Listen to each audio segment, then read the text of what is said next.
অনেক ঘরে শয়তান ডিস্টার্ব করে, শয়তানের জিনের আসর হয়, আমাদের কাছে আসে। জাদু টোনা বান ব্ল্যাক ম্যাজিক কালো জাদুর যে সমস্যা, আপনি সূরা বাকারা পড়বেন, আল্লাহ তাআলা আপনাকে প্রোটেক্টেড রাখবেন। আপনাদের পরিচিতদের মধ্যে থেকে এরকম ঘটনা শুনছেন না যে ব্ল্যাক ম্যাজিকে আক্রান্ত? যারা খুব বেশি আক্রান্ত অল্প সাউন্ডে সূরা বাকারাটা চালিয়ে ঘুমিয়ে পড়বেন, সারা রাত যেন তেলাওয়াত চলে। কোনো ব্ল্যাক ম্যাজিক আপনার ক্ষতি করতে পারবে না ইনশাআল্লাহ। অল্প সাউন্ডে MP3 করে কি করবেন, চালিয়ে রাখবেন। সূরা বাকারাকে খুব গুরুত্বের সাথে পড়তে বলেছেন আল্লাহ রাসূল সাল্লাল্লাহু আলাইহি ওয়াসাল্লাম। তিনি বলেছেন, ইকরাউ সূরাতাল বাকারা ফাইন্না আখযাহা বারাকা ওয়া তারকাহা হাসারা ওয়া লা ইস্তাতিউহাল বাতালা। যে এটা পড়বে বরকত পাবে, যে পড়বে না সে আফসোস করবে। রাসূল সাল্লাল্লাহু আলাইহি ওয়াসাল্লামের সমুদ্র কণ্ঠের তেলাওয়াত শুনে মানুষ তো মুসলিম হয়েছেই, অনেক জিনও মুসলমান হয়েছে।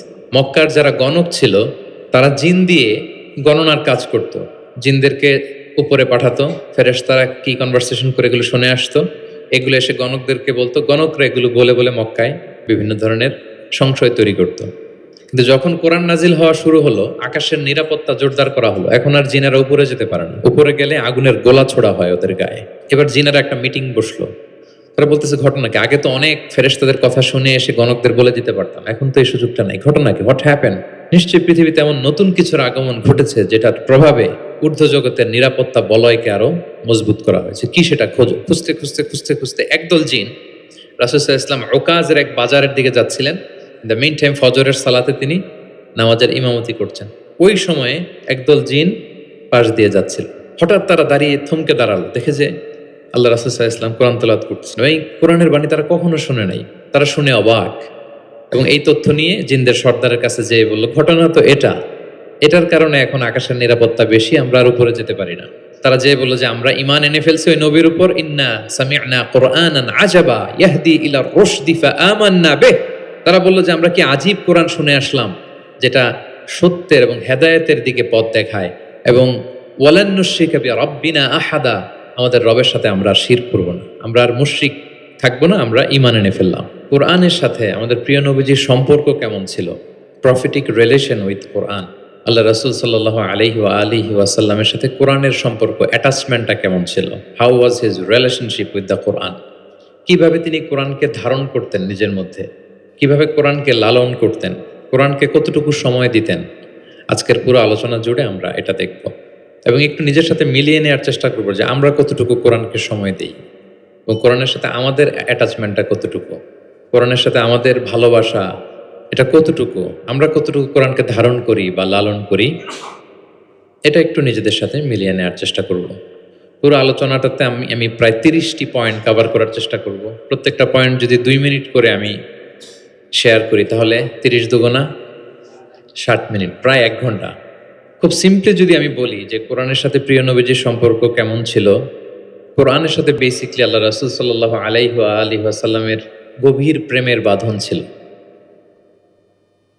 সীমাহীন ভালোবাসা ছিল, শর্টলি বলতে গেলে গভীর প্রেমের বাঁধন এবং সীমাহীন ভালোবাসা ছিল। Because he was the living কোরআন, তিনি নিজেই ছিলেন জীবন্ত কোরআন। আম্মা জান আয়েশা রাদিয়াল্লাহু তাআলা আনহাকে যখন জিজ্ঞেস করা হতো আল্লাহ রাসূল সাল্লাল্লাহু আলাইহি ওয়াসাল্লাম ইন্তেকালের পরে, তাবিরা যখন জিজ্ঞেস করতেন যে কাইফা কানা খুলুকু রাসূলিল্লাহ, আম্মা জান আমাদের নবীর আচরণ কেমন ছিল, তো তখন আম্মা জান আয়েশা রাদিয়াল্লাহু তাআলা আনহা বলতেন কানা খুলুকুহু আল কোরআন, ওনার আচরণ ছিল কোরআনের আচরণ, কোরআনী জীবন ছিল ওনার। এবং ইনদামা রাসূলুল্লাহ ইয়ামশি আলাল আরদি কাআন্নাল কুরআনা ইয়ামশি আলাইহি, রাসূল সাল্লাল্লাহু আলাইহি ওয়াসাল্লাম যখন মদিনার রাস্তা দিয়ে হেঁটে যেতেন, আম্মা জান আয়েশা বলতেন মনে হতো একটা জীবন্ত কোরআন হেঁটে যাচ্ছে, as if a living Quran is walking on the street of Medina. রাসূল সাল্লাল্লাহু আলাইহি ওয়াসাল্লাম মদিনার অলিতে গলিতে যখন হাঁটতেন, দূর থেকে দেখে মনে হতো একটা লিভিং কোরআন হেঁটে যাচ্ছে। তার মানে পুরো কোরআনে 30 পারায় থিওরিটিক্যালি যা বলা আছে, রাসূল সাল্লাল্লাহু আলাইহি ওয়াসাল্লামের জীবনে প্র্যাকটিক্যালি সেটা করে দেখানো আছে। এজন্য ওনাকে বলা হয় লিভিং কোরআন, তিনি হচ্ছেন জীবন্ত কোরআন। এবং এই কোরআনকে রিসিভ করতে যেয়ে তিনি অনেক কষ্ট সহ্য করেছেন, আমরা জানি। তিনি কোরআনের ভার বহন করেছেন। কোরআন কিন্তু খুব হেভি একটা বাণী, যেন তেন কোনো কথা নয়, এটা আল্লাহর কালাম। এজন্য আল্লাহ তাআলা বলছেন ইন্না সানুলকি আলাইকা কওলান সাকিলা, নবী হে আমি খুব ভারী হেভি ওয়েট বাণী আপনার কাছে নাজিল করতেছি। এটা সাধারণ বাণী না। ওটের উপর বসে থাকা অবস্থায় যখন রাসূল সাল্লাল্লাহু আলাইহি ওয়াসাল্লামের উপর কোরআন নাজিল হতো, ওট মুহূর্তের মধ্যে দাঁড়ানো থেকে বসে যেত, ভার সহ্য করতে না পেরে। একবার যায়েদ বিন সাবিত রাদিয়াল্লাহু তাআলা আনহুর পায়ের মধ্যে মাথা রেখে রাসূল সাল্লাল্লাহু আলাইহি ওয়াসাল্লাম শুয়েছিলেন। হঠাৎ কোরআন নাজিল হলো। যায়েদ রাদিয়াল্লাহু তাআলা আনহু বললেন যে, আমার মনে হচ্ছে যে রাসূল সাল্লাল্লাহু আলাইহি ওয়াসাল্লামের মাথাটা অনেক ভারী হয়ে গেল। এতক্ষণ আমার কোনো কষ্টই হচ্ছিল না, কিন্তু হুট করে মনে হলো যে ওনার মাথাটা অনেক ভারী হয়ে গেল। আমার পা মনে হচ্ছে যে ভেঙে যাবে, ফেটে যাবে, কারণ কোরআন নাজিল হচ্ছে। লাউ আনজালনা হাযাল কুরআনা আলা জাবালিন লারাআইতাহু খাশিআম মুতাসাদ্দিআম মিন খাশিয়াতিল্লাহ। এই কোরআনকে মানুষের উপর নাজিল না করে যদি আমি পাহাড়ের উপর নাজিল করতাম, নবী আপনি দেখতেন যে আল্লাহর ভয়ে, কোরআনের ভারে পাহাড় ভেঙে চুড়ে খান খান হয়ে যেত। ইন্না সানুলকি আলাইকা কাওলান সাকিলা, এটা খুব ভারী একটা বাণী। এই ভার তিনি সহ্য করেছেন। এবং কোরআন নানাভাবে আসতো, মাঝে মাঝে মিসলা সলসালাতিল জারাস, লাইক রিঙ্গিং বেল। খ্রিস্টানদের চার্চে গেলে যেমনি দেখবেন ঢাং ঢাং করে ঘন্টা বাজায়, বিকট আওয়াজ হয়, মাঝে মাঝে এরকম বিকট আওয়াজে কোরআন আসতো। এভাবে কোরআন রিসিভ করতে রাসূল সাল্লাল্লাহু আলাইহি ওয়াসাল্লামের কষ্ট হয়ে যেত। আবার মাঝে মাঝে জিবরাইল আলাইহিস সালাম মানুষের সুরাতে মদিনায় এসে কোরআন দিয়ে যেতেন। রাসূল সাল্লাল্লাহু আলাইহি ওয়াসাল্লাম বলেন, ওইভাবে কোরআন রিসিভ করাটা আমার জন্য খুব সহজ ছিল। এবং প্রচন্ড শীতের রাতে যখন কোরআন নাজিল হতো, আম্মা জান আয়েশা রাদিয়াল্লাহু তাআলা আনহা বলেন যে আমরা শীতে কাঁপছি, কিন্তু ওয়া ইন্না জাবিনাহু লা ইয়াতাফাসসাদু আরাকান, আমরা দেখতাম রাসূল সাল্লাল্লাহু আলাইহি ওয়াসাল্লামের কপাল মোবারক বেয়ে টপটপ করে ঘাম ঝরছে। আমরা শীতে কাঁপছি, কিন্তু উনি ইজ সোয়েটিং, তিনি ঘামতেন, কারণ এটা ভারী একটা বাণী। প্রথম 5 আয়াত যখন নাজিল হলো হেরা গুহায়, ইকরা বিসমি রাব্বিকাল্লাযী খালাক, read in the name of your lord who has created. এই 5 বাক্য নিয়ে রাসূল সাল্লাল্লাহু আলাইহি ওয়াসাল্লাম কাঁপতে আরম্ভ করলেন। হি ওয়াজ ট্রেম্বলিং লিটারালি। এবং এসেই খাদিজা রাদিয়াল্লাহু তাআলা আনহাকে বললেন যে জাম্মিলুনি জাম্মিলুনি, খাদিজা আমাকে কম্বল চাপা দাও, আমার জ্বর এসে যাচ্ছে, আমি কাঁপছি। কারণ ওই যে কওলান সাকিলা, এটা খুব ভারী একটা বাণী। ওনাকে কম্বল চাপা দেয়া হলো। তখন আল্লাহ তাআলা নাজিল করলেন ইয়া আইয়ুহাল মুজাম্মিল কুমিল লাইলা ইল্লা কালিলা, মানে হে কম্বলওয়ালা দাঁড়ান, এমন দায়িত্ব দিছি এখন বসে থাকার সুযোগ নেই, দাঁড়ান, দাঁড়িয়ে প্রচার করেন। ওই যে নবী দাঁড়ালেন আর বসার সুযোগটা পেলেন না, প্রচার করছিলেন। তাহলে প্রিয় নবীজি, হি ওয়াজ লিভিং কোরআন, 1 নম্বর পয়েন্ট। 2 নম্বর হচ্ছে কোরআনের ভার বহন করতে ওনার জীবনে অনেক স্যাক্রিফাইস করতে হয়েছে, কষ্ট করতে হয়েছে। এমনকি কোরআনের কোনো আয়াত যেন তিনি ভুলে না যান, জিবরিল আলাইহিস সালাম বলার সাথে সাথে পড়তে আরম্ভ করতেন, সাথে সাথে জিহ্বা ঠোঁট নাড়াতেন, পড়তেন যাতে ভুলে না যান। আল্লাহ তাআলা বললেন যে নবী, এতে আপনার কষ্ট হয়ে যাচ্ছে, আপনি কোরআনকে তড়িঘড়ি করে আয়ত্ত করবার জন্য আপনার জিহ্বাকে এত আন্দোলিত করবেন না। লা তুহাররিক বিহি লিসানাকা লিতা'জালা বিহি, ইন্না আলাইনা জামাআহু ওয়া কুরআনা, আমি এটা আপনার হৃদয়ে দিয়ে দিব, মুখস্থ করায় দেব। ফাইদা ক্বরানাহু ফাত্তাবি' কুরআনা, জিবরিল যখন পড়বে শুধু শুনবেন খেয়াল করে, আমি শিখাই দেব আপনাকে। সুম্মা ইন্না আলাইনা বায়ানা, এরপর এটার ব্যাখ্যা বিশ্লেষণ সব আল্লাহ আমি শিখিয়ে দেব। তো জিবরাইল আলাইহিস সালাম আসার সাথে সাথে রাসূল সাল্লাল্লাহু আলাইহি ওয়াসাল্লাম উদ্গ্রীব হয়ে যেতেন, সাথে সাথে পড়তে আরম্ভ করতেন। মানে উনি যে একটু দিবে ওই সুযোগটাও দিতেন না, মানে তাড়াতাড়ি পড়তেন, আরো পড়তেন দ্রুত। তো আল্লাহ তাআলা বলেন যে নবী, আপনি অস্থির হবেন না, উদ্গ্রীব হবেন না, বরং আমি আপনাকে শিখাই দেব। সানুকরিউকা ফালা তানসা, আমি আপনাকে শিখাই দেব, আপনি আর ভুলবেন না। এরপর থেকে রাসূল সাল্লাল্লাহু আলাইহি ওয়াসাল্লাম আর পেরেশান হতেন না, শুধু খেয়াল করে শুনতেন। আর জিবরাইল ইসলাম চলে যাওয়ার সাথে সাথে আল্লাহ তাআলা অটোমেটিক্যালি মুখস্থ করায় দিতেন রাসূল সাল্লাল্লাহু আলাইহি ওয়াসাল্লামকে।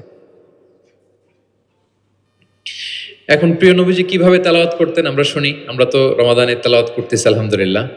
আচ্ছা, আল্লাহ রাসূল সাল্লাল্লাহু আলাইহি ওয়া আলিহি ওয়াসাল্লাম তারতিলের সাথে তেলাওয়াত করতেন। তারতিল, ওয়ারাত্তিলিল কুরআনা তারতিলা, তোমরা তারতিলের সাথে তেলাওয়াত করো। তারতিলের মধ্যে 2টা জিনিস থাকতে হয়, এক হচ্ছে ধীরে ধীরে, 2 হচ্ছে স্পষ্টভাবে। রিপিট, আবারও বলছি, তারতিল হচ্ছে ধীরে ধীরে পড়বেন, আবার স্পষ্ট, তখন এটা তারতিল হবে। আমাদের বাংলাদেশে আলহামদুলিল্লাহ 1 দশক ধরে আমি বলে এসেছি যে তারাবির সালাতে খুব ধীরে পড়তে হবে, কোরআনের হক আদায় করে তারতিলের সাথে। আলহামদুলিল্লাহ অনেক বলার পরে এখন অনেক মসজিদে আলহামদুলিল্লাহ মসজিদ কমিটি সচেতন হয়েছে, ভালো কারীরা, হাফেজরা, তারা খুব ধীরস্থির ভাবে পড়ায়। তারপরেও গ্রাম বাংলায় বা অনেক এলাকার মসজিদে এখনো এমনভাবে কোরআন তেলাওয়াত করা হয় দ্রুত খতম দেওয়ার জন্য, এটা কোরআনের সাথে এক প্রকার বেয়াদবি হয়ে যায়। ইভেন মালয়েশিয়াতে অথবা ইন্দোনেশিয়াতে কোনো এক জায়গায় আমি একটা ভিডিও দেখলাম যে এমন ভাবে রুকুর উপরে সেজদা, আল্লাহু আকবার, সামি আল্লাহ, মানে 30 সেকেন্ডসে 2 রাকাত শেষ। আল্লাহ রাসূল সাল্লাল্লাহু আলাইহি ওয়াসাল্লাম 2 রাকাত পড়তে তাহাজ্জুদের নামাজে কত সময় নিতেন আমরা একটু দেখব। এইভাবে কিন্তু কোরআন তেলাওয়াত করতে নিষেধ করা হয়েছে। বরং আল্লাহ বলেছেন ওয়ারাত্তিলিল কুরআনা তারতিলা। কোরআনটা তারতিলের সাথে তোমরা তেলাওয়াত করবে। আল্লাহ রাসূল সাল্লাল্লাহু আলাইহি ওয়াসাল্লাম এভাবেই পড়তেন, ধীরে ধীরে স্পষ্টভাবে। ইয়ামুদ্দু বিহা সাওতাহু মাদ্দান, টেনে টেনে পড়তেন। আলহামদুলিল্লাহি রাব্বিল আলামিন, এই দেখেন টেনে পড়লাম। আর রহমানির রহিম মালিকি ইয়াউমিদ্দিন, টানতেছি না? ইয়ামুদ্দু বিহা সাওতাহু মাদ্দান, টেনে টেনে পড়তেন। ইউকাত্তিউ কিরাআতাহু আয়াতান আয়াতান, প্রত্যেক আয়াত শেষে থামতেন, পজ দিতেন। দিস ইজ কল্ড তারতিল, ওয়ারাত্তিলিল কুরআনা তারতিলা। আনাস রাদিয়াল্লাহু তাআলা আনহু বলতেন, রুব্বা কারিন লিল কুরআন ওয়াল কুরআনু ইয়ালআনুহু, কোরআনের অনেক তেলাওয়াতকারী আছে, তেলাওয়াতে সওয়াবের বিপরীতে লানত পায়। কোরআন পড়লে তো সওয়াব হওয়ার কথা, কিন্তু কোরআন তাকে কি করে? লানত করে। একটু মিলায় নেন নিজের সাথে যে আমাদের তেলাওয়াতটা কেমন।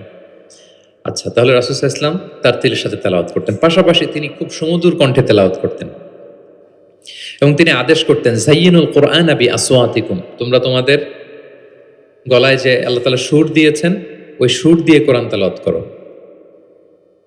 যার যতটুকু সুর আছে, সবার হয়তো অত সুরেলা হবে না, যতটুকু, প্রত্যেকের একটা সুর আছে না নাই বলেন? যতটুকুই দিয়েছে আল্লাহ তাআলা আপনার গলায় সুর, ওই সুরটাকে ব্যবহার করে আপনি কোরআন তেলাওয়াত করবেন। রাসূল সাল্লাল্লাহু আলাইহি ওয়াসাল্লাম সুর দিয়ে কোরআন পড়তেন এবং তিনি বলেছেন, লাইসা মিন্না মান লাম ইয়াতাগান্না বিল কোরআন, আমার যে উম্মত সুর করে কোরআন পড়ে না সে কবু আমার উম্মত হতে পারে না, সুর করে পড়তে হবে।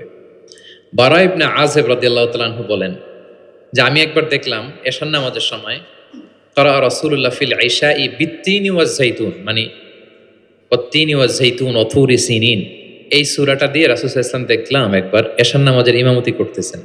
বারা ইবনে আযিব রাদিয়াল্লাহু তাআলা আনহু তিনি বলতেছেন এবং তিনি বলেন, ফামা সামি'তু আহাদান আহসানা সাওতাম মিন, আমার জীবনে এত সুরেলা কণ্ঠের অধিকারী কোনো মানুষের তেলাওয়াত আমার জীবনে আমি শুনি নাই। বারা ইবনে আযিব রাদিয়াল্লাহু তাআলা আনহু রাসূল সাল্লাল্লাহু আলাইহি ওয়াসাল্লামের একজন সাহাবী, তিনি বলেন এশার নামাজে দেখলাম সূরা আত-তিন দিয়ে তিনি নামাজের ইমামতি করছেন, এত সুমধুর ছিল নবীজির কণ্ঠ, আমি আমার জীবনে এত সুমধুর কণ্ঠের তেলাওয়াত শুনি নাই। না জানি প্রিয় নবীজি কত সুমধুর কণ্ঠে তেলাওয়াত করতেন, আমরা তো শুনতে পারি নাই। তাহলে আল্লাহ রাসূল সাল্লাল্লাহু আলাইহি সাল্লামের সুমধুর কণ্ঠের তেলাওয়াত শুনে শুধু মানুষ নয়, বরং জিনেরাও ইসলাম ধর্ম গ্রহণ করেছে। আল্লাহ রাসূল সাল্লাল্লাহু আলাইহি ওয়াসাল্লাম তেলাওয়াতের মাঝখানে মাঝে মাঝে খুব কান্না করতেন, বিশেষ করে রাতের নামাজে কান্না ভেজা কণ্ঠে তেলাওয়াত করতেন। আমরা কি করি? অর্থই তো বুঝতে পারতেছি না, কোথায় কাঁদবো আর কোথায় একটু আনন্দ পাবো। দেখবেন যে কাবা ঘরের ইমামরা যখন জান্নাতের আয়াত আসে একটা ভিন্ন মাকামে পড়ে, যে মাকামের মধ্যে একটা খুশি প্রাণবন্ত একটা ভাব। আবার জাহান্নামের আযাবের আয়াত যখন আসে তখন কান্নার মাকামে পড়ে এবং এমনভাবে ডুকরে ডুকরে কাঁদে, মুসল্লিরাও কাঁদে।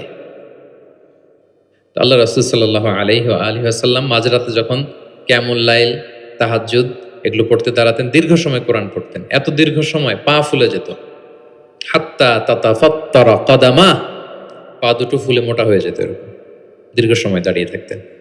আম্মা জান আয়েশা রাদিয়াল্লাহু তাআলা আনহা বলতেন, ইয়া রাসূলুল্লাহ, আপনার তো আগের পরের সব গুনাহ মাফ, আদতে ওনার তো কোনো গুনাহই নেই, নবীরা তো মাসুম নিষ্পাপ, তারপরও আপনি রাত জেগে এত কষ্ট কেন করেন? আল্লাহ রাসূল সাল্লাল্লাহু আলাইহি ওয়াসাল্লাম বলেছেন, আফালা উহিব্বু আন আকুনা আবদান শাকুরা, আয়েশা আমি কি শুকরগুজার বান্দা হব না?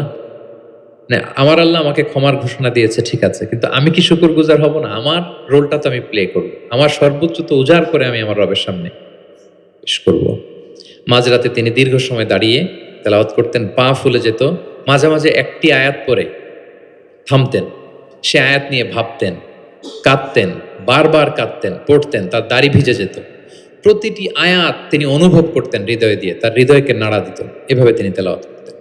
এক সাহাবী বর্ণনা করেন, একবার আল্লাহ রাসূল সাল্লাল্লাহু আলাইহি ওয়াসাল্লামকে আমি রাতের সালাতে দেখলাম, এমনভাবে তিনি কাঁদছেন, ওয়ালি জাউফিহি আযীরুন কা আযীরিল মিরজালি মিনাল বুকা, গরম পানি ফুটাতে দিলে ড্যাগের ভেতরে গরম পানির যেরকম টকবগে উতলে ওঠার একটা শব্দ, এরকম উতলে ডুকরে ডুকরে কান্নার একটা শব্দ আমি শুনতে পেলাম।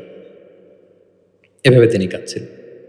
যেদিন বদরের যুদ্ধ, তার আগের রাতে আলী রাদিয়াল্লাহু তাআলা আনহু বলেন, সেনাবাহিনীর ছাউনির মধ্যে সব সাহাবারা, 313 জন সাহাবা সবাই রাতে ঘুমাচ্ছে একটু এনার্জি নেওয়ার জন্য, সকালে যুদ্ধ শুরু হবে।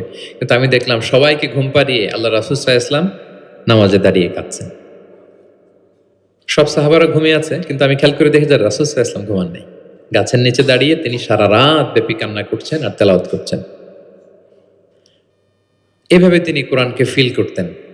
আম্মা জান আয়েশা বলেন, রাতে এত কাঁদতেন মাঝে মাঝে তেলাওয়াত করতে করতে, হাত্তা বাল্লা হাজারা, জামা ভিজে যেত, হাত্তা বাল্লা লিহিয়াতা, দাড়ি ভিজে যেত, হাত্তা বাল্লাল আরদা, যেখানে সেজদা দিতেন জমিন ভিজিয়ে দিতেন কাঁদতে কাঁদতে। এবং রাতের সালাতে দীর্ঘ তেলাওয়াত করতেন। কিন্তু জামাতের নামাজ আবার অপেক্ষাকৃত সংক্ষিপ্ত করতেন, এটা সুন্নাহ। কারণ জামাতের নামাজ তো আর আমি একা পড়ছি না, আমার পেছনে অসুস্থ, বয়স্ক, সিনিয়র সিটিজেন, মুসাফির, ট্রাভেলার অনেকে থাকতে পারে। জামাতের সুযোগ পেলে আপনি শর্টকাট করবেন, মিনিমাম স্ট্যান্ডার্ডে শেষ করে দেবেন। কিন্তু একা যখন নামাজের সুযোগ পাবেন, আপনার নফল নামাজ, আপনার কিয়ামুল লাইল, তখন কি করবেন? ফালিউ তৌবিল মাশা আ, যত লম্বা মনে যায়। আমরা ভুল করি অনেকে, একা একা নামাজ পড়ার সময় তাড়াহুড়ো করে ফেলি। ইমামতির সুযোগ পাইছি তখন বিশাল লম্বা কেরাত, অপোজিট, মানে ভুল করে ফেলছি আমরা। এটা করব না। আমার এই ছোট্ট ভিডিওটা আমি আমার সোশ্যাল মিডিয়া হ্যান্ডেলে শেয়ার করেছিলাম। দেখলাম যে বাংলাদেশে শিক্ষিত সচেতন লোকজন অনেক অ্যাপ্রিসিয়েট করেছে। অনেক সময় এমন হয় যে প্রচণ্ড রোদ, জুমার সালাতে 5 তলা মসজিদ ভরে, বারান্দা, রাস্তার মধ্যে। আমার অনেক সময় এমনও হয়েছে যে সফরে আমি ফ্লাইট ধরবো, রাস্তায় জুমাতে আমি অংশগ্রহণ করেছি। প্রচণ্ড রৌদ্র, দাঁড়ানো যায় না, আবার ঝড় বৃষ্টি। তো এতগুলো মানুষ যে এখানে নামাজ পড়বে, এখানে যদি আপনি লম্বা কেরাত পড়েন তাহলে তো কষ্ট হয়ে যাবে মানুষের। একবার আল্লাহ রাসূল সাল্লাল্লাহু আলাইহি ওয়াসাল্লাম নামাজ একটু বেশি ছোট করে ফেললেন, সংক্ষিপ্ত করে। সাহাবারা বললেন, ইয়া রাসূলুল্লাহ, এত তাড়াতাড়ি নামাজ শেষ করলেন, এত তাড়াতাড়ি তো করতে দেখি না। তখন রাসূল সাল্লাল্লাহু আলাইহি ওয়াসাল্লাম বললেন, আমি যখন নামাজে ছিলাম, উইমেন প্রেয়ার্স এরিয়া, যেটা মানে মদিনার নারীরা তো পেছনে দাঁড়াতো, তিনি বললেন ওখান থেকে আমি একটা ছোট্ট বাচ্চার কান্নার আওয়াজ শুনতে পেলাম। আমার মনে হচ্ছিল ওই বাচ্চাটাকে সামলাতে বাচ্চাটার মায়ের বড্ড কষ্ট হয়ে যাচ্ছে, ওই মায়ের যাতে একটু কষ্ট কম হয় এজন্য নামাজটা আমি একটু শর্ট করে দিয়েছি। দেখেন, মানে অন্যের প্রতি সহানুভূতি এটা আমাদের মধ্যে নাই, যে আমার ভাইয়ের একটু সুবিধা হোক, আমার বোনদের একটু সুবিধা হোক, আমার কমিউনিটির একটু সুবিধা হোক, এইটা আমরা ফিল করি না। তিনি যখন একা সালাত পড়তেন অনেক লম্বা, কিন্তু জামাতের সালাতে তিনি সংক্ষিপ্ত সালাত আদায় করতেন। কত লম্বা? হুযায়ফা ইবনুল ইয়ামান রাদিয়াল্লাহু তাআলা আনহু, নাম শুনেছেন ওনার? হুযায়ফা মদিনার গোয়েন্দা বিভাগের প্রধান ছিলেন, হেড অফ ডিটেকটিভ ব্রাঞ্চ, আল্লাহ রাসূল সাল্লাল্লাহু আলাইহি ওয়াসাল্লামের গোয়েন্দা বিভাগের প্রধান। উনি এমন কিছু কথা কাউকে বলতেন না, কিন্তু শুধু হুযায়ফাকে বলতেন। মদিনায় মোট কতজন মুনাফিক ছিল আল্লাহ রাসূল সাল্লাল্লাহু আলাইহি ওয়াসাল্লাম জানতেন, কাউকে বলেননি, শুধু হুযায়ফাকে বলেছিলেন। এজন্য ওমরে ফারুক রাদিয়াল্লাহু তাআলা আনহু যখন খলিফা, তিনি যখন দেখতেন কেউ মারা যেত, হুট করে ইমামতি করতে যেতেন না, আগে দেখতেন যে ওই কাতারে হুযায়ফা আছে কিনা। যদি দেখতেন যে হুযায়ফা আছে, উনি ইমামতি করতেন। হুযায়ফাকে এদিকে না দেখলে অন্য কাউকে দায়িত্ব দিয়ে দিতেন।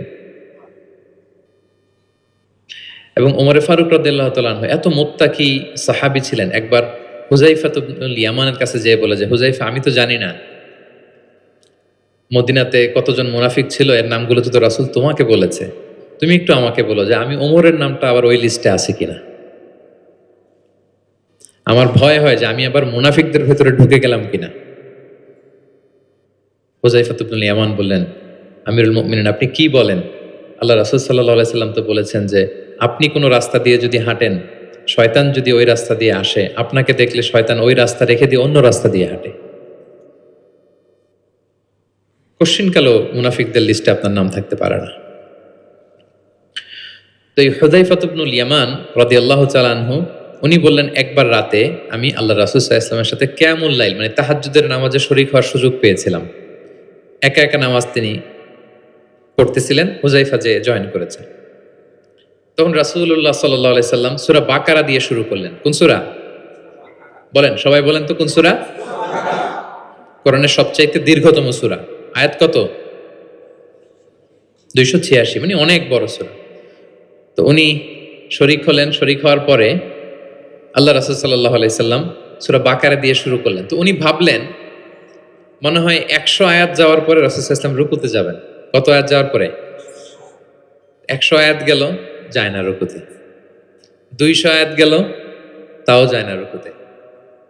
286 আয়াত শেষ, মানে সূরা বাকারাই, তাও রুকুতে যায় না।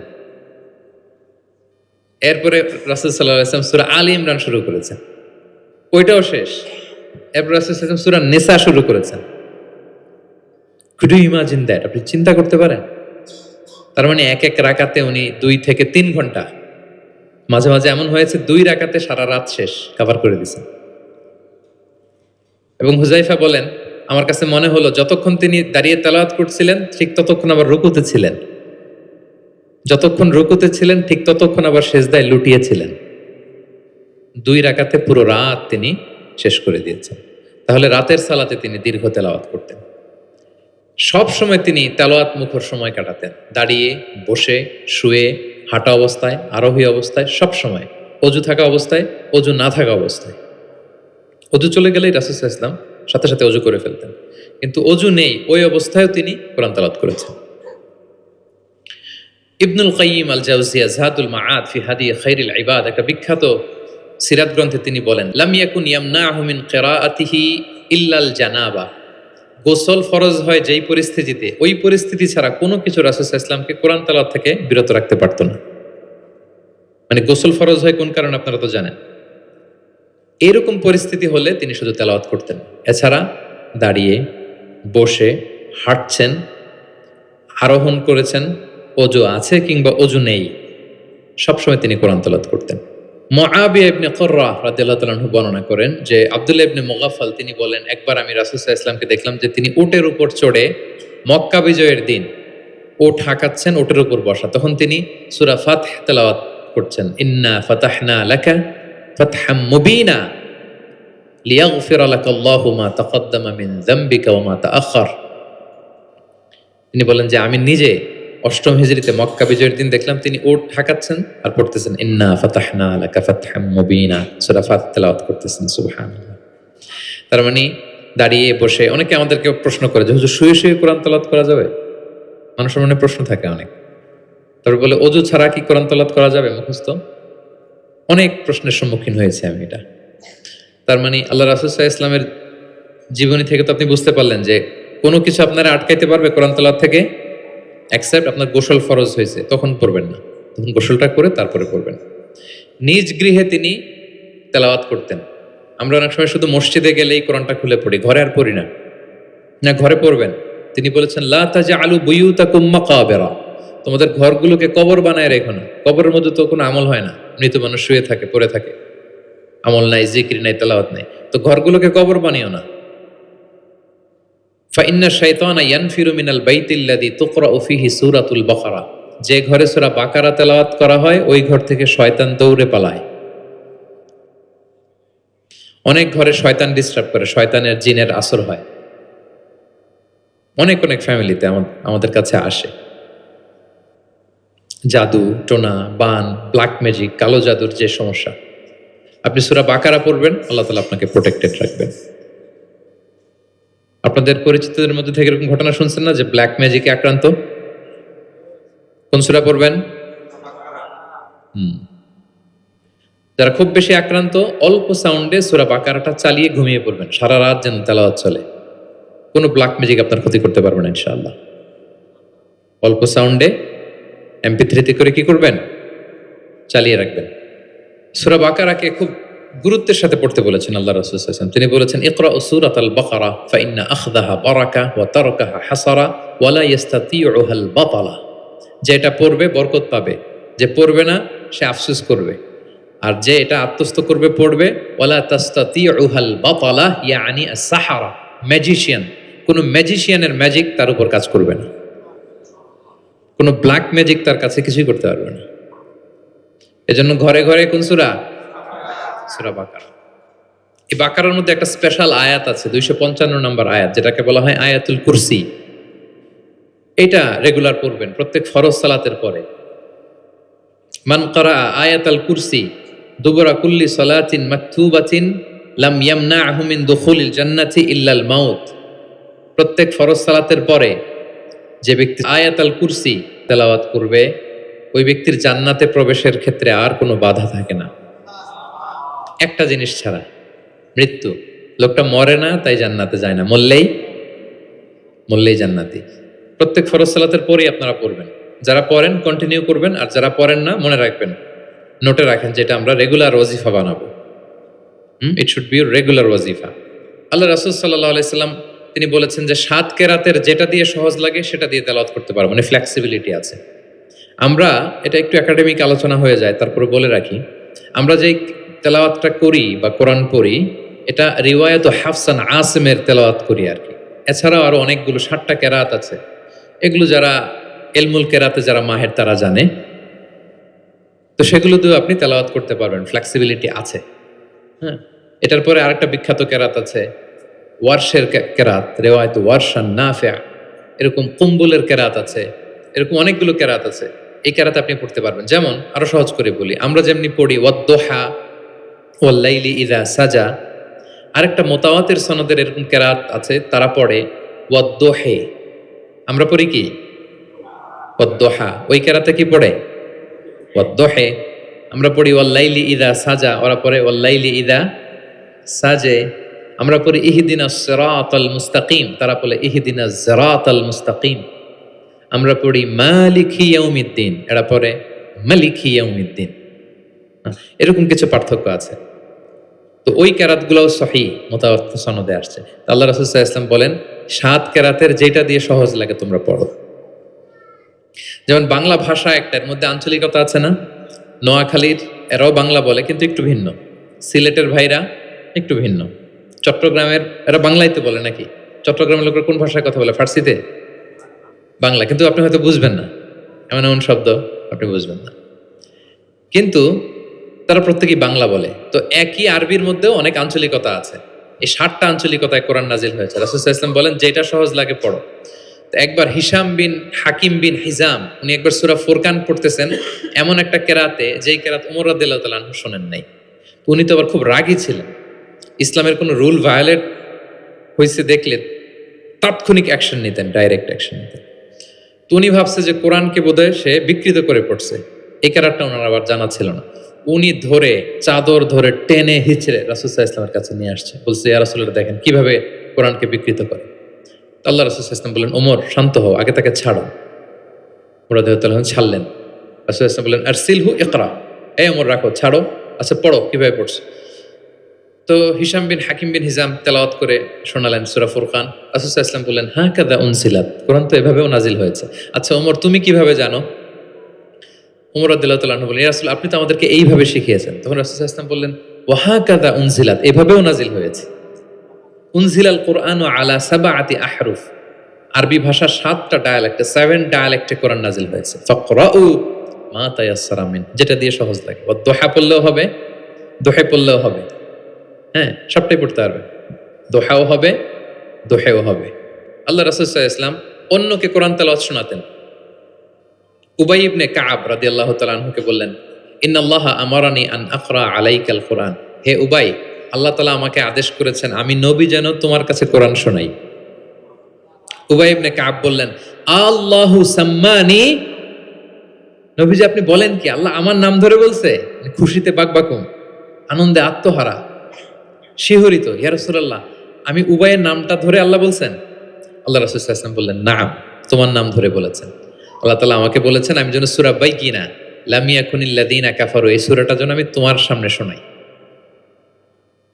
ফাযারাফাত আইনাহু, তিনি কাঁদতে আরম্ভ করলেন শুনে, কারণ ওনার নাম ধরে যদি আল্লাহ তাআলা বলেন এটা ওনার জন্য কত বড় প্রেস্টিজিয়াস এবং সৌভাগ্যের একটা ব্যাপার। তাহলে অন্যকে কোরআন শোনাতেন। আচ্ছা, আবার আল্লাহ রাসূল সাল্লাল্লাহু আলাইহি ওয়াসাল্লাম মাঝে মাঝে অন্যদের থেকে শুনতেন, অন্যের কণ্ঠে কোরআন শোনারও একটা আনন্দ আছে, কি বলেন? ইবনে মাসউদ রাদিয়াল্লাহু তাআলা আনহুকে একবার বললেন ইকরা, ইবনে মাসউদ একটু কোরআন তেলাওয়াত করো তো। তো তিনি বললেন আকরা ওয়া আলাইকা উনজিল, হে নবী আপনার সামনে দাঁড়িয়ে আমি এত বড় স্পর্ধা আমি তেলাওয়াত করব, আপনার উপর আকাশ থেকে কোরআন নাজিল হয়। আল্লাহ রাসূল সাল্লাল্লাহু আলাইহি ওয়াসাল্লাম বললেন ইন্নী উহিব্বু আন আসমাআহু মিন গায়রি, আমি তোমাদেরকে শোনাতে যেমনি পছন্দ করি তোমাদের থেকে শুনতেও পছন্দ করি। তিনি সূরা নিসা তেলাওয়াত করে শোনালেন। কেন শুনলেন? আব্দুল্লাহ ইবনে মাসউদের থেকে, কারণ আল্লাহ রাসূল সাল্লাল্লাহু আলাইহি সাল্লাম টার্গেট করেছিলেন যে আব্দুল্লাহ ইবনে মাসউদ এই উম্মার কোরআনের টিচার হবে। কি হবে? মানে যার যেদিকে মেধা আল্লাহ রাসূল সাল্লাল্লাহু আলাইহি ওয়াসাল্লাম ওই প্রতিভা ওইদিকে কাজে লাগাতেন। যার যেদিকে মেধা, এই যে বললাম হুযাইফা ইবনুল ইয়ামান গোয়েন্দা বিভাগের প্রধান, কেন জানেন? তার এই দিকে আগ্রহ বেশি। মুআদ ইবনে জাবাল, উনি মদিনা রাষ্ট্রের সিনিয়র আমলা ছিলেন, প্রশাসনিক কাজ ভালো বুঝতেন।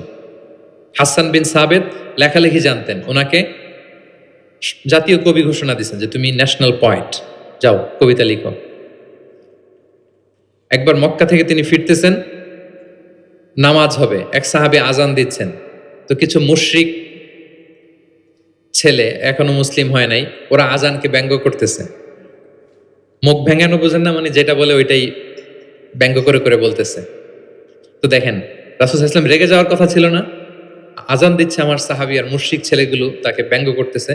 উনি রেগে না যেয়ে দেখলেন যে মুশরিক ছেলেগুলোর মধ্যে একটা ছেলের কণ্ঠ তো খুব চমৎকার, ওকে ডাকলেন, ডেকে ওর মাথার চুলের ঝুঁটি বেঁধে ধরলেন, বললেন এই একটু আগে কি বলতেছিলে, জোরে বলতো, মানে আরো জোরে বলো। এবার সে বলতে আরম্ভ করতেছে, কিন্তু আশহাদু আন্না মুহাম্মাদুর রাসূলুল্লাহ এটা আর বলে না, এটা বললে তো শাহাদাত দেয়া মুসলিম হয়ে যায়। রাসূল সাল্লাল্লাহু আলাইহি ওয়াসাল্লাম ধমক দিয়ে বললেন, এই বলো, এটাও বলো। তখন সে এটাও বলছে, মাথার চুলের ঝুঁটি ধরে বলছে। বলার পরে রাসূল সাল্লাল্লাহু আলাইহি ওয়াসাল্লাম তার জন্য দোয়া করলেন, ওই দোয়ার বরকতে সে কালিমা পড়ে মুসলমান হয়ে গেল। এবার আল্লাহ রাসূল সাল্লাল্লাহু আলাইহি ওয়াসাল্লাম বললেন, তোমার কণ্ঠ যেহেতু সুন্দর, তোমাকে আমি মক্কার মসজিদের মুয়াজ্জিন বানায় দিলাম, তুমি যে আজান দিবা। দেখেন কেমন একটা ঘটনাকে কিভাবে টুইস্ট করে অন্যদিকে নিয়ে গেলেন। রেগে যাওয়ার কথা ছিল, কিন্তু দেখলেন যে প্রতিভা আছে তো এর মধ্যে, এত উঁচু গলা, একে মুয়াজ্জিন বানানো যায়।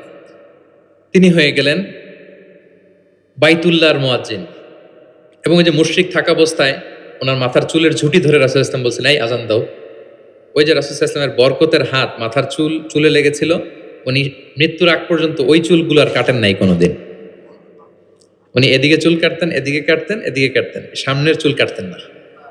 যখন জিজ্ঞেস করা হতো আপনি এরকম হেয়ার কাট কেন আপনার, বলতেছে আমি মুশরিক অবস্থায় আমার প্রিয় নবীজি আমার মাথার চুলের ঝুঁটি ধরে আমাকে আজানের তালিম দিয়েছিলেন, ওনার বরকতময় হাতের ছোঁয়া আমার এই চুলে লেগেছে, আমি চাই এই চুলগুলো সাথে নিয়ে আমি কবরে যাব।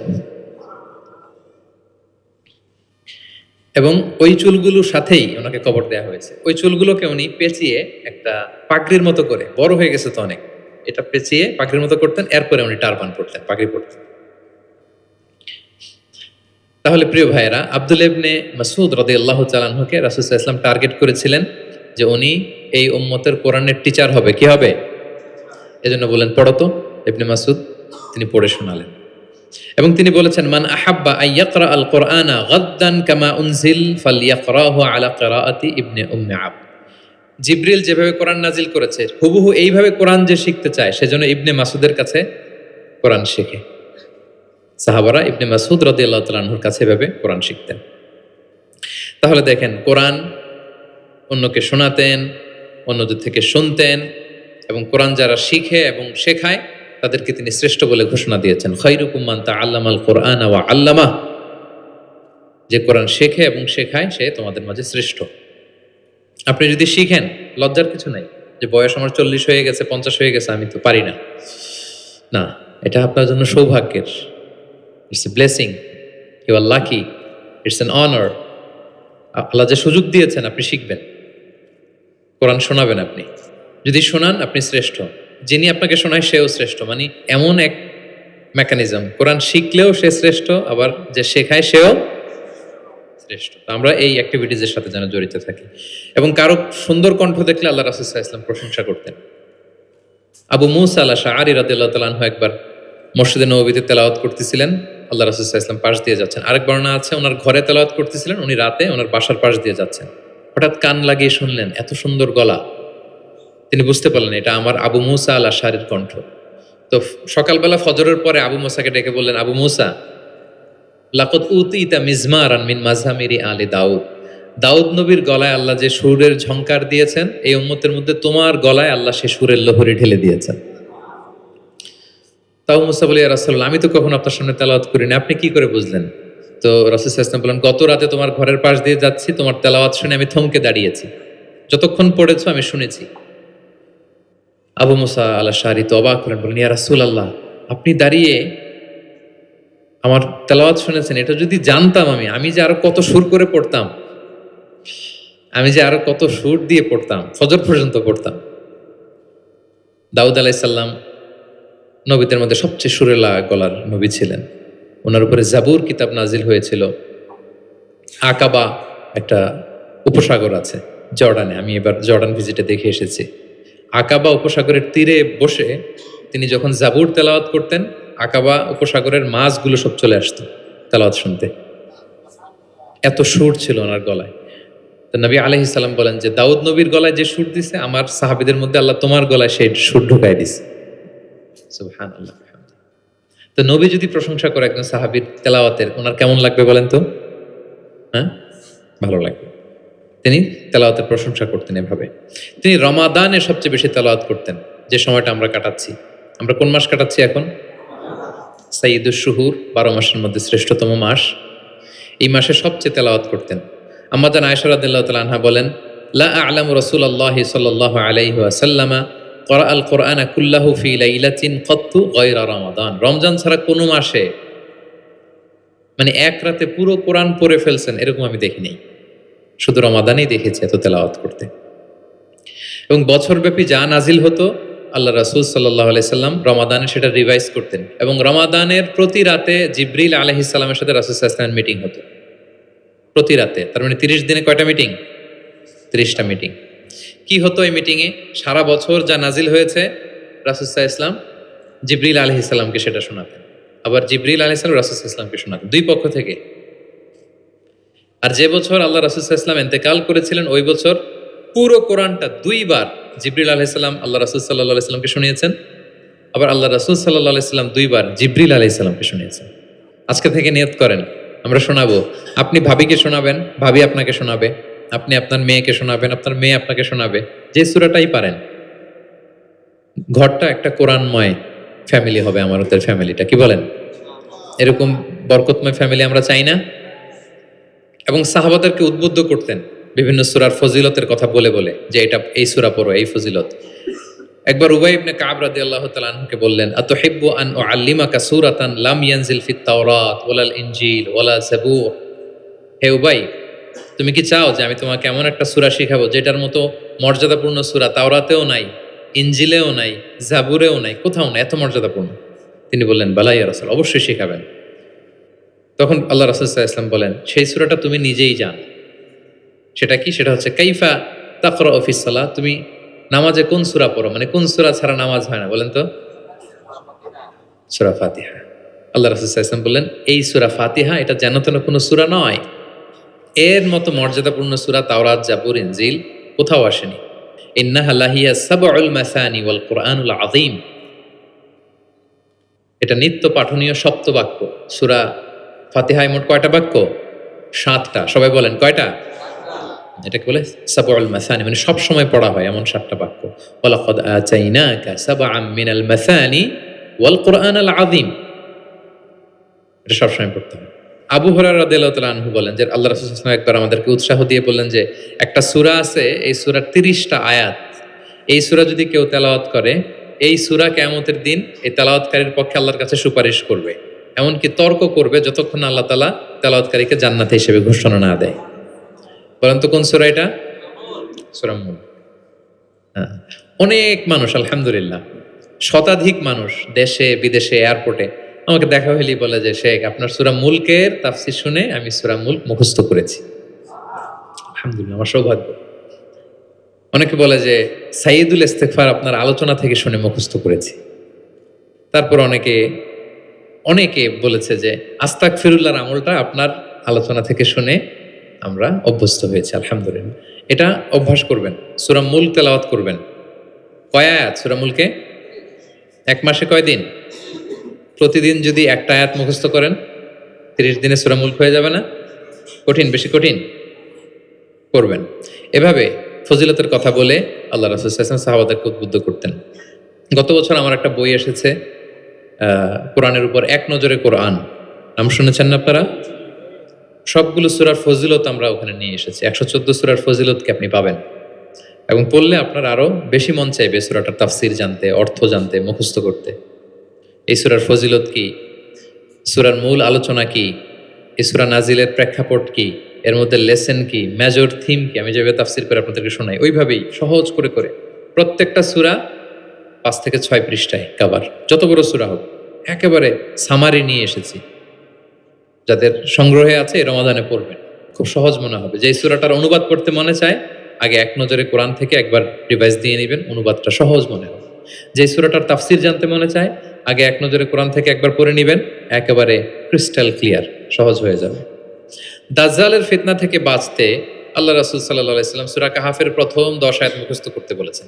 আল্লাহ রাসূল সাল্লাল্লাহু আলাইহি সাল্লাম ইরশাদ করেন, মান হাফিদা 10 আয়াতিন মিন আউয়ালি সূরাতিল কাহফি উসিমা মিন ফিতনাতিদ দাজ্জাল। যে সূরা কাহাফের প্রথম 10 আয়াত মুখস্থ করবে সে দাজ্জালের ফিতনা থেকে মুক্ত থাকবে ইনশাআল্লাহ। মুখস্থ করবেন সূরা কাহাফের প্রথম কয় আয়াত? 10 আয়াত। আল্লাহ রাসূল সাল্লাল্লাহু আলাইহি সাল্লাম কোরআনের ব্যাখ্যা করতেন, নিজেই কোরআনের ব্যাখ্যা করতেন, কারণ তার উপরই তো কোরআন নাজিল হয়েছে, তিনিই সবচেয়ে বড় মুফাসসির। আল্লাহ রাসূল সাল্লাল্লাহু আলাইহি সাল্লামের চেয়ে বেশি কোরআনের ব্যাখ্যা আর কি কেউ জানে? ব্যাখ্যা করতেন। একবার তিনি আল্লাযীনা আমানু ওয়ালাম ইয়ালবিসু ঈমানাহুম বিযুলমিন উলাইকা লাহুমুল আমনু ওয়া হুম মুহতাদুন। আর ঈমানের সাথে জুলুমকে মেশায়নি, তাদের জন্য আছে নিরাপত্তা এবং হেদায়েত। সাহাবারা অবাক হলেন যে ইয়া রাসূলুল্লাহ, আমাদের মধ্যে এরকম কে আছে যে ঈমানের সাথে জুলুম মিশায় নাই, মানে ঈমান আনার পরে কোনো পাপ করি নাই, কম বেশি পাপ তো আমাদের হয়েছে, জুলুম তো হয়েছে, তাহলে আমরা কি নিরাপত্তা হেদায়েত পাবো না? তো রাসূল সাল্লাল্লাহু আলাইহি ওয়াসাল্লাম বললেন যে এই জুলুম দ্বারা ওই জুলুম উদ্দেশ্য না, এই জুলুম দ্বারা উদ্দেশ্য হচ্ছে শিরক। এই জুলুম দ্বারা উদ্দেশ্য কি? এই যে ব্যাখ্যা করে দিচ্ছেন, সাহাবীদের ভুল ধারণা ভাঙায় দিচ্ছেন। তিনি বলতেছেন, তোমরা কি লোকমান আলাইহিস সালামের ওই নসিহত পড়ো নাই যে লা তুশরিক বিল্লাহ ইন্না শিরকা লা যুলমুন আযীম? ওনার ছেলেকে বলতেছেন যে বাবা শিরক করো না, শিরিক সবচেয়ে বড় জুলুম। শিরিক সবচেয়ে বড় কি? কারণ এই জুলুমটা মানুষ কার উপর করে? আল্লাহর উপর করে। তাহলে জুলুম মানে হচ্ছে এই আয়াতের মধ্যে শিরক। তাহলে স্বয়ং রাসূলুল্লাহ সাল্লাল্লাহু আলাইহি ওয়াসাল্লাম নিজে ব্যাখ্যা করে দিয়েছেন, সাহাবারা ওনারা ক্লিয়ার হয়ে গেলেন। কোরআনে যারা অধিক পারদর্শী তাদেরকে রাসূল সাল্লাল্লাহু আলাইহি ওয়াসাল্লাম প্রায়োরিটি দিতেন। কি দিতেন? প্রায়োরিটি।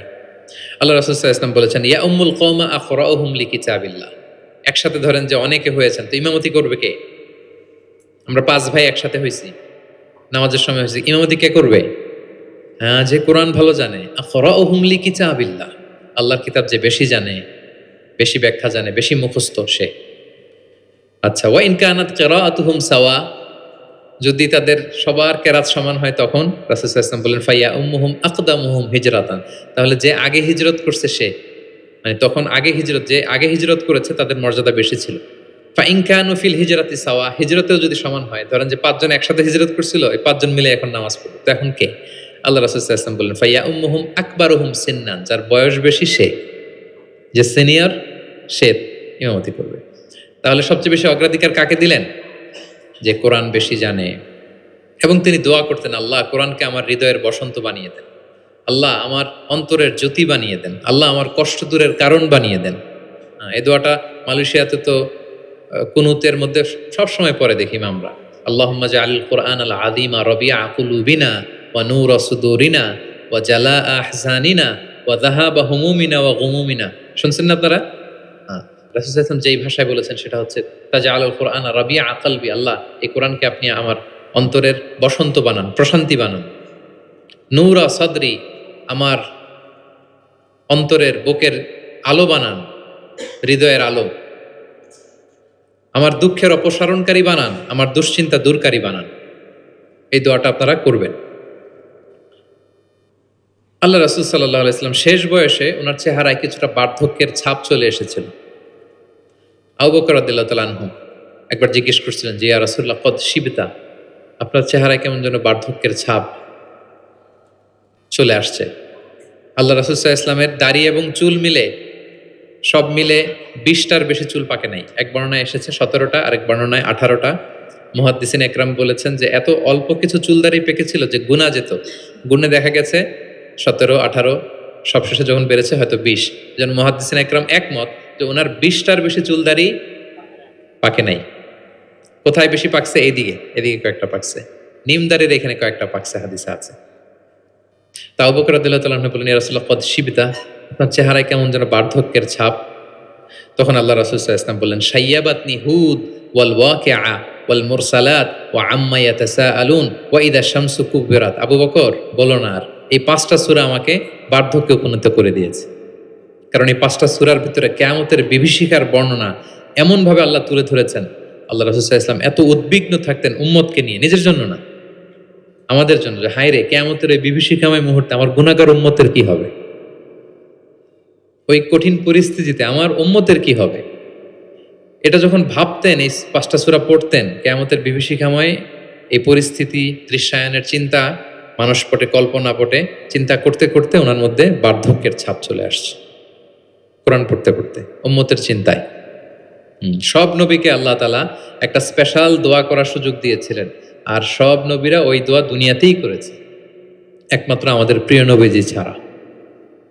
সব নবী ওই দোয়া খাটায় ফেলছে দুনিয়াতে, আল্লাহ রাসূল সাল্লাল্লাহু আলাইহি ওয়াসাল্লাম ওই দোয়া করেন নাই।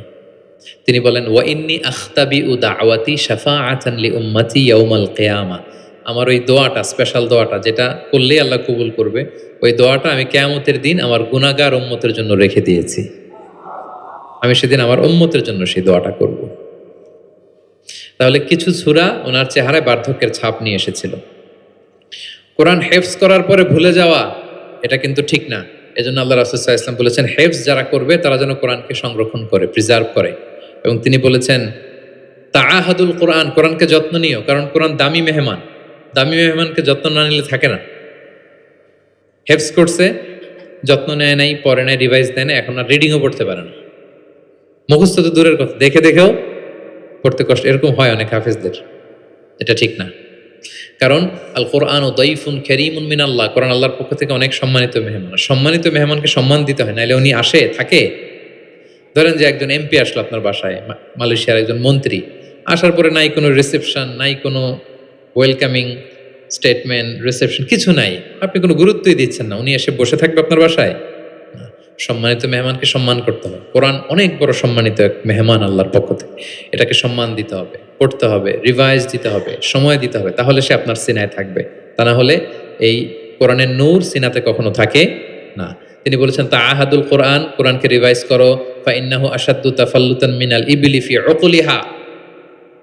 ওটের রশি ছেড়ে দিলে ওট যেমনি পালায়, কোরআন মুখস্থ করার পর রিভাইজ না দিলে কোরআনও পালাবে, আর রিভিশন দিলে এটা হৃদয়ে থাকে। এবং তিনি উৎসাহ দিয়ে বলেছেন, কোরআন এমন কিতাব, পৃথিবীর অন্য কোনো কিতাবের ক্ষেত্রে এটা বলা হয় না, যে কিতাবের এক অক্ষরে 10 নেকি, এক অক্ষরে কয় নেকি। পৃথিবীর আর কোনো বইয়ের ক্ষেত্রে এটা প্রযোজ্য, ইভেন হাদিস শরীফের ক্ষেত্রেও প্রযোজ্য না। হাদিসের এক অক্ষর পড়লে 10 নেকি, এটা বলে নাই আল্লাহ রাসূল সাল্লাল্লাহু আলাইহি ওয়াসাল্লাম, শুধু কোরআন, শুধু মান কারা হারফান মিন কিতাবিল, এক হরফ যদি কেউ পড়ে, ফালাহু হাসানা ওয়াল হাসানাতু বিআশরি আমসালিহা, 10 নেকি।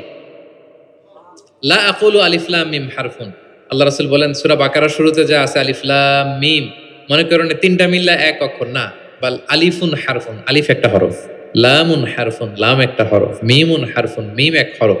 তাহলে আলিফ লাম মিম বললে কয় সওয়াব? 30টা নেকি আল্লাহ তাআলা আমাদের আমলনামায় দিচ্ছেন। অনেকে বলে যে হুজুর পড়তে পারি না, কষ্ট হয়, বয়স হয়ে গেছে 50, 60, এখন তো মুখ দিয়ে আসে না, বলে অনেকে কমপ্লেন করে না। রাসূল সাল্লাল্লাহু আলাইহি ওয়াসাল্লাম তাদেরকে সুসংবাদ দিয়েছেন, বলেছেন যাদের বয়স হয়ে গেছে, ওয়াল্লাযী ইয়াকরাউল কুরআন ওয়া ইয়াতাতাউ ফি, পড়তে গেলে জিহ্বায় আটকায় যায়, এটাকে আরবিতে বললে ইয়াতাতাউ, মানে গিরা লেগে গেছে, জিহ্বায় আটকে যায়। তো যার আটকে যায়, কষ্ট হয়, যদি সে কোরআন পড়ে, ফালাহু আজরান, তার ডাবল সওয়াব। কোরআন পড়তেছে এটার সওয়াব, ওই যে আটকাইতেছে ওইটার আরেক সওয়াব। কষ্ট হচ্ছে যে, শাকুন আলাইহি লাহু আজরান, তার ডাবল সওয়াব। এবার বলেন, কষ্ট হইলে কি পড়া বন্ধ করে ফেলবেন? তো কি করবেন? আরো চেষ্টা করব, আরো পড়বো, কারণ প্রতিনিয়ত আল্লাহ তাআলা আমার আমলনামা ভারী করছেন। এবং এই যে কোরআনের মজলিসে হাজির হলে, আল্লাহ রাসূল সাল্লাল্লাহু আলাইহি ওয়াসাল্লাম উৎসাহিত করেছেন যে কোরআনের মজলিসে হাজির হলে কি হয়, ইয়াতলুনা কিতাবাল্লাহ, যেখানে কোরআনের আলোচনা হয়, ওয়া ইয়াতাদারাসুনা বাইনাহুম ইল্লা নাযালাত আলাইহিমুস সাকিনা, প্রশান্তি নেমে আসে, আসমানি প্রশান্তি। আপনি প্রশান্তি ফিল করতেছেন সাকিনা হৃদয়ে? এই যে আজকের এই প্রোগ্রামে আপনি যেটা ফিল করতেছেন, পৃথিবীর কোনো গেট টুগেদার, কোনো ফাংশন, কোনো প্রোগ্রামে কি এই প্রশান্তি আপনি পান? পাইলে বলেন, পাবেন? কোরআনের যে মাজলিস, ওটাতে বসলে একটা আলাদা আসমানি প্রশান্তি। হাফাতহুমুল মালাইকা, ফেরেশতারা ঘিরে রাখে এই প্রোগ্রাম। কি করে? আজকে আপনাদের সিকিউরিটি দিতেছে কারা? পুলিশ, বিশেষ ফোর্স, কারা? ফেরেশতারা। মালাইকাতুল্লাহ ওয়া যাকারাহুমুল্লাহু ফীমান ইনদাহ। এবং আল্লাহ তাআলা ফেরেশতাদের সামনে গর্ব করে বলে, দেখো আমার বান্দারা আমাকে দেখে নাই, জান্নাত দেখে নাই, জাহান্নাম দেখে নাই, কোরআন পড়ে বিশ্বাস করেই আজকে চলে আসছে, গর্ব করে বলতে থাকে। তখন আল্লাহ বলে যে এই বান্দারা কি চায়, আজকে যা চাবে তাই দিয়ে দেব। যেন ইফতারের পূর্ব মুহূর্তে দোয়া কবুলের একটা মাহেন্দ্রক্ষণ, আমরা যেন এই সময়টাকে কাজে লাগাই, আমরা আল্লাহর কাছে দোয়া করব। আর এত এত ফজিলতের পরেও যারা কোরআন পড়ে নাই, তাদের নসিবে কি থাকবে বলেন? আল্লাহ রাসূল সাল্লাল্লাহু আলাইহি ওয়াসাল্লাম তাদের বিরুদ্ধে স্বয়ং মামলা দায়ের করবেন, যার সুপারিশ ছাড়া আমরা জান্নাতের চেহারা দেখব না। ওই নবী তার বিরুদ্ধে দাঁড়াবে। ওয়াকাল রাসূলু ইয়া রাব ইন্না কওমি ইত্তাখাযু হাযাল কুরআনা মাহজুরা। তিনি কিয়ামতের দিন বলবে, আল্লাহ আমার এই উম্মত কোরআনকে পরিত্যক্ত করেছে, ইগনোর করেছে, বর্জন করেছে, পড়ে নাই। বছরের পর বছর গেছে, কোরআনটা হাতে নেয় নাই, কোরআনের একটা পাতা খুলে দেখে নাই। একের পর এক রমাদান সে পেয়েছে, কোরআনকে কোনোদিন সে তেলাওয়াত করে নাই, পাঠ করে নাই। আচ্ছা বলেন, যেই নবীর সুপারিশ ছাড়া আমরা জান্নাতে যাওয়া কল্পনাও করতে পারি না, ওই নবী যদি আপনার বিরুদ্ধে মামলা দায়ের করে, তাহলে তো জান্নাত ফকফকা একেবারে, নাকি? জান্নাতের রাস্তা ক্লিয়ার না? ইম্পসিবল, অসম্ভব। খবরদার প্রিয় ভাইয়েরা, একটু রিভাইজ করেন কোরআনের সাথে আমাদের সম্পর্ক কেমন, প্রিয় নবীজির সম্পর্ক কেমন তো আমরা শুনলাম। আমরা একটু দেখি যে আসলে আমাদের সম্পর্ক কেমন। আমরা নিজেরা শোনাই কিনা অন্যকে, অন্য থেকে শুনি কিনা, রাত্রিবেলা তেলাওয়াত করার সময় কান্না করি কিনা, চেষ্টা করি কিনা, অর্থ পড়ি কিনা, তাফসির পড়ি কিনা, কোরআন অনুযায়ী জীবনটা গড়ি কিনা, আমল করি কিনা, একটু নিজের সাথে নিজে বোঝাপড়া করেন। তাহলে আল্লাহ রাসূল সাল্লাল্লাহু আলাইহি ওয়া আলিহি ওয়াসাল্লাম যেভাবে কোরআনের সাথে নিজের সম্পর্ক করেছেন, আমরাও এইভাবে নিজেদের সাথে কোরআনের সম্পর্ক করতে চাই। কি বলেন? চাই কি চাই না? এই রমাদানে আমাদের সময়গুলো কোরআনময় হোক, আমরা চাই। ধীরস্থির ভাবে পড়বেন। আজকে তো আমরা বললাম কিভাবে পড়বেন, 4G গতিতে নাকি 5G স্পিডে, তার তিলের সাথে স্পষ্টভাবে ধীরে ধীরে। অনেকে কোরআনের খতম তুলতে যায়, কোরআনের খতম দেওয়া ফেলায়, লানত করবে কোরআন তাদের প্রতি। এটা করবেন না আমার প্রিয় ভাই, ধীরস্থির ভাবে তেলাওয়াত করুন, কোরআনের বঙ্গানুবাদ পড়ুন। এক নজরে কোরআন, এটা আমরা তৈরিই করেছি, এরকম বই বাংলা ভাষায় হয় নাই। বাংলায় মাশাআল্লাহ অনেক অনুবাদ হয়েছে আলহামদুলিল্লাহ, অনেক বাংলায় তাফসির হয়েছে আলহামদুলিল্লাহ, কিন্তু কোরআনের সার নির্যাস আসে নাই। ইংরেজিতে আমি পেয়েছি, আরবিতে কিছু বই পেয়েছি, কিন্তু বাংলায় হয় নাই। অনেক সাধনার ফসল এটা, হাতে নিলে বুঝতে পারবেন যে কি শ্রম দেয়া হয়েছে এটাতে, সহজ করে আপনাকে বুঝায় দেওয়া হবে, সেটা পড়বেন। এবং যে সূরাগুলোকে আল্লাহ রাসূল সাল্লাল্লাহু আলাইহি ওয়াসাল্লাম বিশেষভাবে তেলাওয়াত করতে বলেছেন, তেলাওয়াত করবেন। সূরা কাহাফ জুমাবারে তেলাওয়াত করবেন, করেন তো? কোন সূরা? সূরা কাহাফ। ফজরের পরে সূরা ইয়াসিন, ফজরের পরে মাগরিবের পরে ওয়াকিয়া পড়বেন, মাগরিবের পরে এশার পরে সূরা মুলক, এশার পরে রাতে ঘুমোতে যাওয়ার আগে সূরা বাকারার শেষ 2 আয়াত, আমানা রাসূল। করেন। মান ক্বারাআ আয়াতাইন মিন আখিরি সূরাতিল বাকারাতি ফি লাইলাতিন কাফাতা। আল্লাহ নবী বলেন, যে ব্যক্তি রাতে ঘুমোতে যাওয়ার আগে সূরা বাকারার শেষ 2 আয়াত পরে ঘুমাতে যায়, ওই রাতের সেফটি, সিকিউরিটি, প্রোটেকশনের জন্য এই আয়াত 2টাই যথেষ্ট হয়ে যায়। সূরা বাকারার শেষ 2 আয়াত পড়বেন। 3 কুল পড়বেন, 3 কুল। কুল আস-সালাসা, 3 কুল। কুল হুয়াল্লাহু আহাদ, কুল আউযু বিরাব্বিল ফালাক, কুল আউযু বিরাব্বিন নাস। 3 কুল পড়বেন ফজরের পরে, মাগরিবের পরে, বিছানায় ঘুমোতে যাওয়ার আগে। আল্লাহ রাসূল সাল্লাল্লাহু আলাইহি ওয়াসাল্লাম এগুলো পরে হাতে ফু দিতেন, লম্বা একটা ফু দিয়ে সারা শরীরে এরকম মেসেজ করতেন, মাস্তাতা, যতটুকু সম্ভব হয়। তাহলে এটা special protection from year Lord. হ্যাঁ, শয়তানের বিপরীতে, ব্ল্যাক ম্যাজিক, জাদু টোনা বানের বিপরীতে প্রোটেকশন নিলেন কার কাছ থেকে? এই ওজিফাগুলো পালন করবেন। যদি করেন, আপনার জীবন প্রশান্তিময় হবে, আপনার জীবনের সব হতাশা দূর হবে, ডিপ্রেশন দূর হবে, হ্যাঁ, আসমানি প্রশান্তি নেমে আসবে ইনশাআল্লাহ। ইসলামিক লাইফ, জীবন গড়ুন কোরআন সুন্নাহর আলোকে।